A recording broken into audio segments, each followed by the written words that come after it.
प्रिय दर्शकों, सादर नमस्कार। वैदिक मीडिया के ज्योतिष विमर्श कार्यक्रम में आपका हार्दिक स्वागत है। मैं हूं आचार्य चंद्रधर मिश्र। इस वीडियो में मैं पुरुषों की कुंडली में विवाह प्रतिबंधक योग क्या क्या होते हैं इसके बारे में चर्चा करूंगा। विवाह संस्कार अत्यंत महत्वपूर्ण संस्कार है। गृहस्थी का शुभारंभ विवाह संस्कार के माध्यम से होता है। विवाह संस्कार अगर उत्तम विधि से हो, उत्तम प्रकार से हो, वर वधू ठीक हो, मिलान अच्छा हो, परस्पर प्रीति हो, तो निश्चित ही उत्तम संतान होंगी। वो शुभ संतानें शुभ संस्कार से युक्त होकर अच्छे परिवार, अच्छे समाज और अच्छे राष्ट्र का निर्माण करेंगी। इसलिए विवाह संस्कार से संबंधित जितनी बातें हैं उन्हें बहुत गंभीरतापूर्वक विचार करके तभी संबंध करना चाहिए।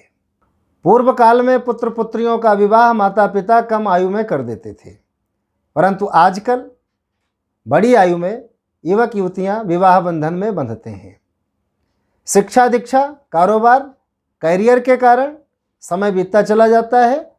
बड़ी आयु में विवाह करने की जब उनकी आवश्यकता होती है तो कई प्रकार के संकट उत्पन्न हो जाया करते हैं। तो शिक्षा और कैरियर के कारण जब आयु बड़ी हो जाए तो कई बार पुरुषों के जीवन में विवाह संस्कार का अवसर नहीं आता। सब कुछ ठीक रहता है, विवाह करना भी चाहते हैं, आय भी अच्छी है, घर परिवार शरीर सब कुछ अच्छा है, किंतु दुर्भाग्यवश विवाह का समय निकल गया और इसके बाद विवाह संबंध नहीं हो पाया। यह अकारण नहीं होता। हम लोगों को कहते हुए सुनते हैं कि स्त्री पुरुष का जोड़ा पृथ्वी पर नहीं बनता, ये ऊपर से बन करके आता है, जन्म जन्मांतर का संबंध होता है। लेकिन जब चाहते हुए भी विवाह संस्कार संपन्न नहीं हो पाता तो ये निश्चित ही विचारणीय बात होती है कि कहाँ गड़बड़ है। तो पुरुषों की जन्मपत्री में कुछ विवाह प्रतिबंधक योग होते हैं, उन पर विचार करके समय रहते उनका निदान कर लिया जाए, उनके अनुरूप उपाय कर लिए जाएं, तो निश्चित ही विवाह संस्कार संपन्न होने में जो परेशानियां आ रही हैं, जो समस्याएं हैं या विलंब हो रहा है, उसका निराकरण हो सकता है और मनचाहा विवाह संपन्न हो सकता है। तो पुरुषों की कुंडली में वो प्रतिबंधक योग क्या हैं, मैं आपको बताता हूं। जैसा कि हम सब लोग जानते हैं कि कुंडली में जो 7वां स्थान होता है वो पुरुषों की कुंडली में पत्नी का स्थान होता है। तो 7वें स्थान का स्वामी अगर अशुभ स्थिति में चला जाए, अर्थात 6वें, 8वें, 12वें स्थान में स्थित हो जाए, या 6वें, 8वें और 12वें स्थान का भी स्वामी हो, तो निश्चित ही विवाह में बाधा होगी, विवाह संपन्न होना असंभव हो जाएगा। 7वें स्थान का स्वामी 12वें भाव में चला जाए और राशि का स्वामी 7वें स्थान में चला जाए तो विवाह संपन्न होना कठिन होगा। किसी पुरुष की कुंडली में शुक्र पाप युक्त होकर के 5, 7 या 9वें स्थान में चला जाए तो स्त्री वियोग का योग बनता है।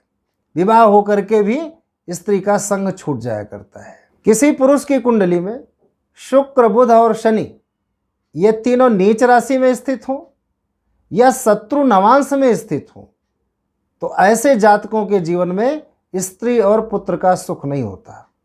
ये भी गृहस्थ जीवन के लिए, वैवाहिक जीवन के लिए अत्यंत बाधाकारक योग हुआ करता है। पुरुष की कुंडली में 7वें स्थान में 2 या 2 से अधिक पाप ग्रह बैठे हों, 5म स्थान में चंद्रमा हो, तो निश्चित ही विवाह नहीं होता।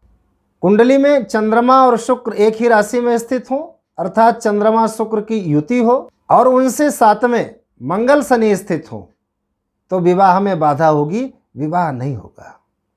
इस प्रकार ग्रहों के ये योग विवाह में बाधा पहुंचाते हैं, ये विवाह प्रतिबंधक योग माने गए हैं। विवाह से पूर्व ही इनके बारे में विचार करके निवारण करने के उपाय कर लिए जाएं, विवाह प्रतिबंधक योग भंग हो जाएं, ऐसे कुछ उपाय कर लिए जाएं तो वैवाहिक सुख प्राप्त हो सकता है। तो कहीं आपकी कुंडली में भी ऐसा तो नहीं कि विवाह प्रतिबंधक योग है और आपको ज्ञात ना हो, तो अपनी कुंडली दिखा करके विवाह प्रतिबंधक योग के बारे में विचार कर लीजिए, जान लीजिए और उसके अनुरूप उनसे मुक्ति पाने के उपाय कर लीजिए। आप अपनी कुंडली में विवाह से संबंधित किसी भी बात की जानकारी के लिए नीचे दिए गए व्हाट्सएप नंबर पर मैसेज कीजिए। मैं आपको सलाह दूंगा कि आपकी कुंडली में विवाह योग किस प्रकार का है, कोई विवाह प्रतिबंधक योग तो नहीं है, और अगर है तो उसका उपाय क्या हो सकता है जिससे कि आपका वैवाहिक जीवन सुचारू रूप से चल सके और आपका विवाह भी संभव हो जाए, गृहस्थ आश्रम भी अच्छा रहे। देखते रहिए वैदिक मीडिया। लाइक, शेयर और सब्सक्राइब अवश्य करें। आपका बहुत बहुत धन्यवाद। सादर नमस्कार।